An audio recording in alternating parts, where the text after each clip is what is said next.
Ézéchiel, chapitre 9, le jugement des idolâtres.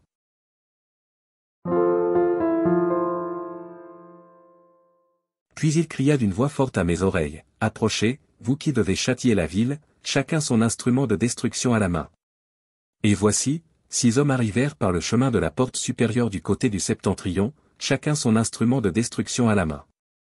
Il y avait au milieu d'eux un homme vêtu de lin, et portant une écritoire à la ceinture. Ils vinrent se placer près de l'autel d'airain.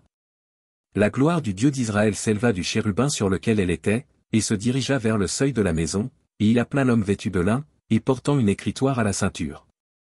L'Éternel lui dit, « Passe au milieu de la ville, au milieu de Jérusalem, et fais une marque sur le front des hommes qui soupirent et qui gémissent à cause de toutes les abominations qui s'y commettent. » Et, à mes oreilles, il dit aux autres, « Passez après lui dans la ville, et frappez, que votre œil soit sans pitié, et n'ayez point de miséricorde. Tuez, détruisez les vieillards, les jeunes hommes, les vierges, les enfants et les femmes, mais n'approchez pas de quiconque aura sur lui la marque, et commencez par mon sanctuaire. » Ils commencèrent par les anciens qui étaient devant la maison. Il leur dit, « Souillez la maison, et remplissez de morts les parvis. Sortez. » Ils sortirent, et ils frappèrent dans la ville. Comme ils frappaient, et que je restais encore, je tombai sur ma face, et je m'écriai, « Ah! Seigneur Éternel, détruiras-tu tout ce qui reste d'Israël, en répandant ta fureur sur Jérusalem ?»